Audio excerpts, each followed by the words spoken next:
Hi students, welcome back to my channel. ನಾವಿವತ್ತು 2026-27 ಸಾಲಿನ post matric scholarship ಅನ್ನು ಯಾವ ರೀತಿ ಅಪ್ಲೈ ಮಾಡೋದನ್ನು ನೋಡೋಣ. PUC ಡಿಗ್ರಿ ಹಾಗೂ ವಿದ್ಯಾರ್ಥಿಗಳಿಗೆ SSP ಸ್ಕಾಲರ್ಶಿಪ್ ಸ್ಟಾರ್ಟ್ ಆಗಿದೆ. ಅದನ್ನು ಯಾವ ರೀತಿ ಅಪ್ಲೈ ಮಾಡೋದು ನೋಡೋಣ. ಕ್ರೋಮ್ ಬ್ರೌಸರ್ದಲ್ಲಿ ಹೋಗಿ SSP ಸ್ಕಾಲರ್ಶಿಪ್ ವೆಬ್ಸೈಟನ್ನು ಓಪನ್ ಮಾಡ್ಕೊಳ್ಳಿ. ಇಲ್ಲಾಂದರೆ ನಾನು ಡಿಸ್ಕ್ರಿಪ್ಷನಲ್ಲಿ ಲಿಂಕ್ ಕೊಟ್ಟಿದ್ದೀನಿ, ಅದರ ಮೇಲೆ ಕ್ಲಿಕ್ ಮಾಡ್ಕೊಳ್ಳಿ. ಕ್ಲಿಕ್ ಮಾಡಿದ ನಂತರ ರಾಜ್ಯ ವಿದ್ಯಾರ್ಥಿ ವೇತನ ತಂತ್ರಾಂಶ ಅಂತ ವೆಬ್ಸೈಟ್ ಓಪನ್ ಆಗುತ್ತೆ. ಈ ವೆಬ್ಸೈಟ್ ಅಲ್ಲಿ 2026-27 ಸಾಲಿನ ಮೆಟ್ರಿಕ್ ನಂತರದ ವಿದ್ಯಾರ್ಥಿ ವೇತನಕ್ಕೆ ಅರ್ಜಿ ಸಲ್ಲಿಸಲು ಇಲ್ಲಿ ಕ್ಲಿಕ್ ಮಾಡಿ ಅಂತ ಇದೆ ನೋಡಿ. ಇದರ ಮೇಲೆ ಕ್ಲಿಕ್ ಮಾಡಿ. ಕ್ಲಿಕ್ ಮಾಡಿದ ನಂತರ ಈ ತರ ಲಾಗಿನ್ ಪೇಜ್ ಬರುತ್ತೆ. ಲಾಗಿನ್ ಪೇಜ್ ಅಲ್ಲಿ enter SSP ID number enter ಮಾಡಿ. ಆದ ನಂತರ ಪಾಸ್ವರ್ಡ್ ಎಂಟರ್ ಮಾಡಿ. ಅದಾದ ನಂತರ ಕ್ಯಾಪ್ಚಾ ಎಂಟರ್ ಮಾಡಿ. ಆದ ನಂತರ ಲಾಗಿನ್ ಕೊಡಿ. ಲಾಗಿನ್ ಕೊಟ್ಟ ನಂತರ ಈ ಥರ ವೆಬ್ಸೈಟ್ ಓಪನ್ ಆಗುತ್ತೆ. ಈ ಥರ ಅಂದರೆ ನಿಮ್ಮ SSP ID ಲಾಗಿನ್ ಆಗಿರುತ್ತೆ. ಲಾಗಿನಲ್ಲಿ ಅಪ್ಲೈ ಮಾಡೋ ಸ್ಟೆಪ್ ತೋರಿಸ್ತಾ ಇರುತ್ತೆ. Step 1, step 2, step 3, step 4, step 5 ತೋರಿಸ್ತಾ ಇರುತ್ತೆ. 5 ಸ್ಟೆಪ್ಗಳು ಇರ್ತವೆ SSP ID ಅಪ್ಲಿಕೇಶನ್ ಹಾಕೋಕ್ಕೆ. ಮೊದಲನೇ ಸ್ಟೆಪ್ಪಲ್ಲಿ SSLC ಡೀಟೇಲ್ಸ್ ತೋರಿಸ್ತಾ ಇರುತ್ತೆ. ಒಂದನೇ ಸ್ಟೆಪ್ಪಲ್ಲಿ ಅದರಲ್ಲಿ ನೀವೇನಾದರೂ ಹೊಸದಾಗಿ ಏನಾದರೂ ಅಪ್ಲಿಕೇಶನ್ ಫಸ್ಟ್ ಟೈಮ್ ಹಾಕ್ತಾಯಿದ್ರೆ ಅಲ್ಲಿ ಹಾಕಿ ನಿಮ್ಮ ರಿಜಿಸ್ಟ್ರೇಷನ್ ನಂಬರ್ ಹಾಕಿದರೆ ಇವೆಲ್ಲ ಡೀಟೇಲ್ಸ್ ತೋರಿಸುತ್ತೆ. ಇವು ಆಲ್ರೆಡಿ ಅಪ್ಲಿಕೇಶನ್ ಆಲ್ರೆಡಿ ಹಾಕಿರೋದ್ರಿಂದ ಈ ಡೀಟೇಲ್ಸ್ ಎಲ್ಲ ತೋರಿಸ್ತಾ ಇದೆ. ಈಗ ಎಲ್ಲ ಕರೆಕ್ಟ್ ಆಗಿದ್ದರೆ ಎಸ್ ಮೇಲೆ ಕ್ಲಿಕ್ ಮಾಡಿ. ಕ್ಲಿಕ್ ಮಾಡಿದ ನಂತರ ಕಾಸ್ಟ್ ಇನ್ಕಮ್ ಡೀಟೇಲ್ಸ್ ಕೇಳುತ್ತೆ. ಕಾಸ್ಟ್ ಇನ್ಕಮ್ ಡೀಟೇಲ್ಸಲ್ಲಿ ನೀವು ಮೊದಲು ಫಸ್ಟ್ ಟೈಮ್ ಏನಾದರೂ ಆ್ಯಡ್ ಮಾಡ್ತಾ ಇದ್ದರೆ ಅಲ್ಲಿ ರಿಲಿಜನ್ ಕ್ಯಾಟಗರಿ ಮತ್ತು ಆಮೇಲೆ ಕಾಸ್ಟ್ ಸರ್ಟಿಫಿಕೇಟ್ ನಂಬರ್ ಕೇಳುತ್ತೆ. ಕಾಸ್ಟ್ ಸರ್ಟಿಫಿಕೇಟ್ ನಂಬರ್ ಆಮೇಲೆ ನಂಬರ್ ಹಾಕಿದ ಮೇಲೆ ಡೀಟೇಲ್ಸ್ ತೋರಿಸುತ್ತೆ. ಅದಾದ ನಂತರ ಕಾಸ್ಟ್ ಸರ್ಟಿಫಿಕೇಟ್ ನಂಬರ್ ಕೇಳುತ್ತೆ. ಕಾಸ್ಟ್ ಸರ್ಟಿಫಿಕೇಟ್ ನಂಬರ್ ಎಂಟರ್ ಮಾಡಿದ ತಕ್ಷಣ ಡೀಟೇಲ್ಸ್ ತೋರಿಸುತ್ತೆ. ಡೀಟೇಲ್ಸ್ ತೋರಿಸಿದ ಮೇಲೆ ಸೇವ್ ಆಗುತ್ತೆ. ಸೇವ್ ಆದಮೇಲೆ ಟೈಮ್ ನೀವು ಹಾಕುವಾಗ ಅದು ಆಟೋಮೆಟಿಕ್ಕಾಗಿ ಸೇವ್ ಆಗಿರುತ್ತೆ. ಅದನ್ನು ಹೊರಮೇಲೆ ನೀವು ಕಾಸ್ಟ್ ಇನ್ಕಮನ್ನು ಹಾಕುವ ಅವಶ್ಯಕತೆ ಇರಲ್ಲ. ಆಮೇಲೆ ಎಲ್ಲ ಕರೆಕ್ಟ್ ಆಗಿದ್ದರೆ ಎಸ್ ಮೇಲೆ ಕ್ಲಿಕ್ ಮಾಡಿ. ಅದಾದ ನಂತರ ಡಿಸೆಬಿಲಿಟಿ ಡೀಟೇಲ್ಸ್ ಕೇಳ್ತಾ ಇದೆ. ಅಂಗವಿಕಲರ್ ಏನಾದರೂ ಇದ್ದರೆ ಎಸ್ ಮೇಲೆ ಕ್ಲಿಕ್ ಮಾಡಿ. ಅಂಗವಿಕಲರ್ ಏನಾದರೂ ಇಲ್ಲ ಅಂದಮೇಲೆ ನೋ ಅಂದಮೇಲೆ ಕ್ಲಿಕ್ ಮಾಡಿ. ಇಲ್ಲಿ ಎಸ್ ಮೇಲೆ ಕ್ಲಿಕ್ ಮಾಡಿ ಸೇವ್ ಆ್ಯಂಡ್ ಪ್ರೊಸೀಡ್ ಮೇಲೆ ಕ್ಲಿಕ್ ಮಾಡಿ. ಅದಾದ ನಂತರ ಪರ್ಸ್ನಲ್ ಡೀಟೇಲ್ಸ್ ಬಗ್ಗೆ ಕೇಳುತ್ತೆ. ಪರ್ಸ್ನಲ್ ಡೀಟೇಲ್ ನಿಮ್ಮ ಹೆಸರು ನೇಮ್ ತೊಗೊಂಡಿರುತ್ತೆ ಆಲ್ರೆಡಿ. ಆಮೇಲೆ ಜೆಂಡರ್ ತೊಗೊಂಡಿರುತ್ತೆ, ಇಮೇಲ್ ತೊಗೊಂಡಿರುತ್ತೆ, ಮೊಬೈಲ್ ನಂಬರ್ ತೊಗೊಂಡಿರುತ್ತೆ, ನಿಮ್ಮ ಮನೆ ಡಿಸ್ಟಿಕ್ಕು, ಹೋಮ್ ತಾಲೂಕು ಮತ್ತು ನಿಮ್ಮ ಮನೆ ತಾಲೂಕು, ಅಸೆಂಬ್ಲಿ ಅಂದರೆ ನಿಮ್ಮ ತಾಲೂಕು ಹಾಕ್ಕೊಳ್ಳಿ.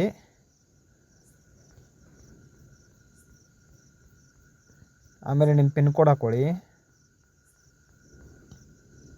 ಪಿನ್ ಕೋಡ್ ಹಾಕೋ ನಂತರ ಪರ್ಮನೆಂಟ್ ಅಡ್ರೆಸ್ ಅಂತ ಇದೆ, ಅಡ್ರೆಸ್ ಟೈಪ್ ಮಾಡ್ಕೊಳ್ಳಿ. ಅಡ್ರೆಸ್ ನಿಮ್ಮ ಊರು ಹಾಕ್ಕೊಂಡು ನಿಮ್ಮ ತಾಲೂಕು ಡಿಸ್ಟಿಕ್ ಹಾಕ್ಕೊಂಡು ಟೈಪ್ ಮಾಡ್ಕೊಳ್ಳಿ. ಮತ್ತು ಆರು ಡೊಮಿಸಿಲಿ ಆಫ್ ಕರ್ನಾಟಕ ಕೇಳುತ್ತೆ. ನೀವು ಕರ್ನಾಟಕದವರ ಇದ್ದರೆ ಎಸ್ ಅಂತ ಕ್ಲಿಕ್ ಮಾಡಿ, ಇಲ್ಲ ಅಂದರೆ ನೋ ಅಂತ ಕ್ಲಿಕ್ ಮಾಡಿ. ಅದಾದ ನಂತರ ಎಲ್ಲ ಡೀಟೇಲ್ಸ್ ಎಲ್ಲ ಕರೆಕ್ಟ್ ಆಗಿದೆ ಅಂದರೆ ಎಸ್ ಮೇಲೆ ಕ್ಲಿಕ್ ಮಾಡಿ. ಎಸ್ ಮೇಲೆ ಕ್ಲಿಕ್ ಮಾಡಿ ನಿಮಗೇನಾದರೂ ಎಡಿಟ್ ಬೇಕಾದರೆ ಎಡಿಟ್ ಮಾಡ್ಕೋಬೋದು. ಇದನ್ನು ಹೊಳ್ಳಿ ರಿಟರ್ನ್ ಎಡಿಟ್ ಏನು ಬೇಡ, ಎಲ್ಲ ಕರೆಕ್ಟ್ ಆಗಿದೆ ಅಂದಮೇಲೆ ಅಂದರೆ ಎಲ್ಲ ಕರೆಕ್ಟ್ ಆಗಿದೆ ಅಂದರೆ ನೆಕ್ಸ್ಟ್ ಮೇಲೆ ಕ್ಲಿಕ್ ಮಾಡಿ.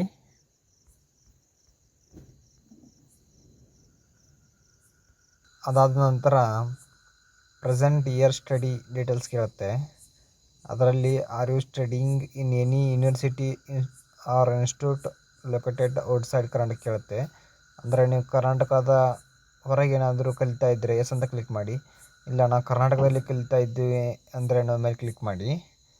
ಅದಾದ ನಂತರ ನೋ ಅಂತ ಕ್ಲಿಕ್ ಮಾಡಿದ ನಂತರ are you studying in 11th or 12th in CBSE, ICSE, IGCSE board ಅಂತ ಕೇಳುತ್ತೆ. ಇವು 4 ಬೋರ್ಡನ್ನಾದರೂ 4 ಬೋರ್ಡಲ್ಲಿ ನೀವೇನಾದರೂ ಕಲಿತಾ ಇದ್ದರೆ ಎಸ್ ಅಂತ ಕ್ಲಿಕ್ ಮಾಡಿ.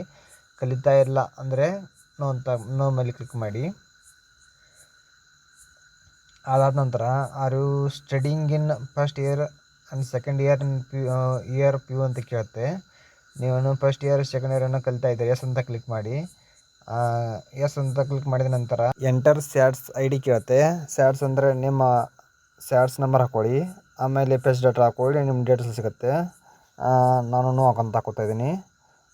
ಆಮೇಲೆ ನೋ ಅಂತ ಹಾಕಿದ್ಮೇಲೆ are you studying in the first year of any professional course ಅಂತ ಕೇಳ್ತಾ ಇದೆ. ನೀವೇನಾದರೂ ಸ್ಪೆಷಲ್ ಕೋರ್ಸ್ ಏನಾದ್ರು ಮಾಡ್ತಾಯಿದ್ರೆ ಎಸ್ ಅಂತ ಕ್ಲಿಕ್ ಮಾಡಿ, ಇಲ್ಲಾಂದರೆ ನೋ ಅಂತ ಕ್ಲಿಕ್ ಮಾಡಿ. ಎಸ್ ಅಂತ ಕ್ಲಿಕ್ ಮಾಡಿದ್ರೆ ಸೆಲೆಕ್ಟ್ ಮೋಡ್ ಆಫ್ ಅಡ್ಮಿಷನ್ ಅಂತ ತೋರಿಸುತ್ತೆ. ನೋ ಅಂತ ಕ್ಲಿಕ್ ಮಾಡ್ತೀನಿ.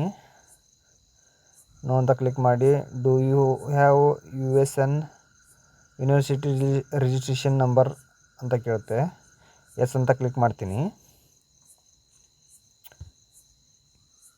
ಎಸ್ ಅಂತ ಕ್ಲಿಕ್ ಮಾಡಿದ ನಂತರ ಸೆಲೆಕ್ಟ್ ಯೂನಿವರ್ಸಿಟಿ ಅಂತ ತೋರಿಸುತ್ತೆ. ಯೂನಿವರ್ಸಿಟಿ ಸೆಲೆಕ್ಟ್ ಮಾಡ್ಕೊಳ್ಳಿ.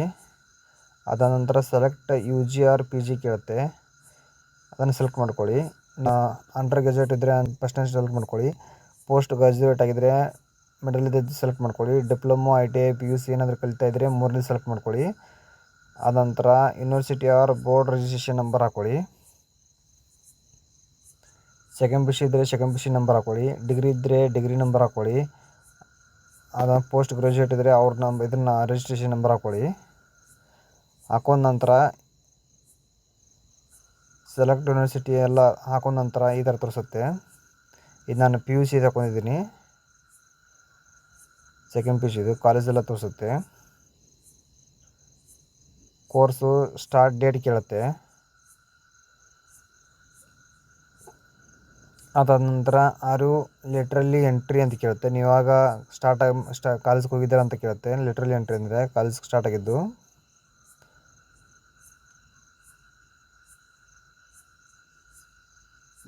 ಅದಾದ ನಂತರ ಸೆಲೆಕ್ಷನ್ ಮೋಡ್ ಆಫ್ ಅಡ್ಮಿಷನ್ ಕೇಳುತ್ತೆ. ನೀವು ಅಡ್ಮಿಷನ್ ಯಾವುದ್ರ ಮುಖಾಂತರ ಮಾಡಿದ್ರೆ ಕೇಳುತ್ತೆ. ನಾನು course without not A require counselling ಅಂತ ಮಾಡಿದ್ದೀನಿ. ಅಡ್ಮಿಷನ್ ಇಯರ್ ಕೇಳುತ್ತೆ. ಆಮೇಲೆ ಅಡ್ಮಿಷನ್ ಇಯರ್ ಸೆಲೆಕ್ಟ್ ಮಾಡ್ಕೊಳ್ಳಿ. ಸೇವ್ ಆ್ಯಂಡ್ ಪ್ರೊಸೀಡ್ ಮೇಲೆ ಕ್ಲಿಕ್ ಮಾಡಿ. ಅದಾದ ನಂತರ ಒಂದು ನೋಟ್ ಬರುತ್ತೆ. ನೋಟ್ ಇದ್ದರೆ ಅದನ್ನು ನೋಟು ಅಂದರೆ ಓಕೆ ಮಾಡಿ. ನೆಕ್ಸ್ಟ್ ಮೇಲೆ ಕ್ಲಿಕ್ ಮಾಡಿ. ನೆಕ್ಸ್ಟ್ ಮೇಲೆ ಕ್ಲಿಕ್ ಮಾಡಿದ ನಂತರ ಈ ಥರ ಬರುತ್ತೆ. ಸಮಾಜ ಕಲ್ಯಾಣ ಮತ್ತು ಪರಿಶಿಷ್ಟ ಪಂಗಡ ಇಲಾಖೆಯಲ್ಲಿ ಯೋಜನೆಗಳಲ್ಲಿ ಅರ್ಹರಿರುವ ವಿದ್ಯಾರ್ಥಿಗಳು ನಿಮ್ಮ ಹಿಂದಿನ ವರ್ಷ ತೇರ್ಗಡೆಯ ಅಂಕಗಳನ್ನು ವಿವರವನ್ನು ನಮೂದಿಸಿ ಅಗತ್ಯವಿರುವುದಿಲ್ಲ. ಹಾಗಾಗಿ ನೀವು ಮುಂದಿನ ಹಂತಕ್ಕೆ ಮುಂದುವರಿಯಬಹುದು ಅಂತ ತೋರಿಸುತ್ತೆ. ಓಕೆ ಮೇಲೆ ಕ್ಲಿಕ್ ಮಾಡಿ. ಅಂದರೆ ನೀವು ಹಿಂದಿನ ವರ್ಷದಲ್ಲಿ ಕಲಿತಿರುವ ಡೀಟೇಲ್ಸನ್ನು ಆಲ್ರೆಡಿ ತೊಗೊಂಡಿರುತ್ತೆ. ಅಂದರೆ 10th ಹಾಕಿರ್ತೀರಲ್ಲ, ಅದು ಆಲ್ರೆಡಿ ತೊಗೊಂಡಿರುತ್ತೆ. ಅದಕ್ಕಾಗಿ ಈ ನೋಟ್ರ್ ಇರುತ್ತೆ. ಅದನ್ನು ನೀವು ಹಾಕೋ ಅವಶ್ಯಕತೆ ಇರೋದಿಲ್ಲ. ಅದಕ್ಕಾಗಿ ಓಕೆ ಮೇಲೆ ಕ್ಲಿಕ್ ಮಾಡಿ. ನೆಕ್ಸ್ಟ್ ಮೇಲೆ ಕ್ಲಿಕ್ ಮಾಡಿದ ಓಕೆ ಮೇಲೆ ಕ್ಲಿಕ್ ಮಾಡಿದ ನಂತರ ಈ ಥರ ಬರುತ್ತೆ. ಆಮೇಲೆ ನೆಕ್ಸ್ಟ್ ಮೇಲೆ ಕ್ಲಿಕ್ ಮಾಡಿ. ಕ್ಯೂರಿಯಸ್ ಇಯರ್ ಪಾಸ್ಡ್ ಡೀಟೇಲ್ಸ್ಗೆ ಇದಿರುತ್ತೆ, ಅದನ್ನು ನೋಡ್ಕೋಬೋದು ನೀವು. ಅದೇನು ಬೇಡ, ಅದು ಪಾಸ್ ಅಂತ ತೋರಿಸುತ್ತೆ. ನೆಕ್ಸ್ಟ್ ಮೇಲೆ ಕ್ಲಿಕ್ ಮಾಡಿದ ನಂತರ ಹಾಸ್ಟೆಲರು ಡೇಸ್ ಕಲರು ಡೀಟೇಲ್ಸ್ ತೋರಿಸುತ್ತೆ. ಅದರಲ್ಲಿ are you days colour details are you days colour ಅಂತ ತೋರಿಸುತ್ತೆ. ಅಂದರೆ ನಿಮ್ದು ಏನಾದರೂ ಹಾಸ್ಟೆಲ್ನಾದ್ರು ಆಗಿದ್ದರೆ, ಹಾಸ್ಟೆಲ್ನಾದ್ರು ನಿಮ್ದು ಏನಾದರೂ ಇದ್ದರೆ ಇನ್ನೂ ಮೇಲೆ ಕ್ಲಿಕ್ ಮಾಡಿ. ಹಾಸ್ಟೆಲ್ ಇನ್ನೂ ಇಲ್ಲ ಅಂದರೆ ಎಸ್ ಮೇಲೆ ಕ್ಲಿಕ್ ಮಾಡಿ. ಈ ಸ್ಟೂಡೆಂಟ್ದು ಹಾಸ್ಟೆಲ್ ಇದೆ, ಅದಕ್ಕೆ ನಾನು ನೋ ಮೇಲೆ ಕ್ಲಿಕ್ ಮಾಡಿದ್ದೀನಿ. ಅದರಿಂದ ಹಾಸ್ಟೆಲ್ ಡೀಟೇಲ್ಸ್ ಎಲ್ಲ ತೋರಿಸುತ್ತೆ. ಅದು ಯಾವ ಹಾಸ್ಟೆಲ್ಲು ಏನಂತ ಎಲ್ಲ ತೋರಿಸುತ್ತೆ. ಅದಾದ ನಂತರ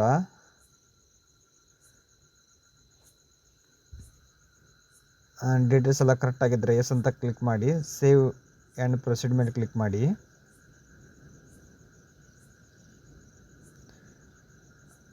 ಆಮೇಲೆ ಓಕೆ ಮೇಲೆ ಕ್ಲಿಕ್ ಮಾಡಿ. ಅದಾದ ನಂತರ ನೆಕ್ಸ್ಟ್ ಮೇಲೆ ಕ್ಲಿಕ್ ಮಾಡಿ. ಕ್ಲಿಕ್ ಮಾಡಿದ ನಂತರ check NSP one time registration OTR number ಅಂತ ತೋರಿಸುತ್ತೆ. OTR ನಂಬರ್ ಅಂದರೆ SC/ST ಗೆ ಇದು ಕಂಪಲ್ಸರಿ ಇದೆ. ಇದು ಈ ಥರ ಹೊಸದಾಗಿ ಬಿಟ್ಟಿದ್ದಾರೆ. OTR number compulsory ಇರಲೇಬೇಕಂತ.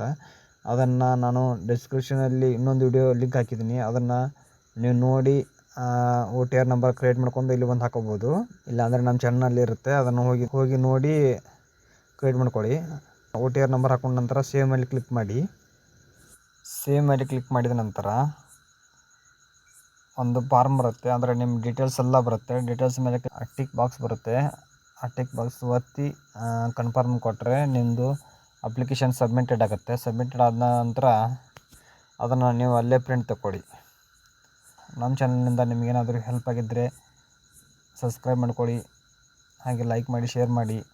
Thank you for watching students.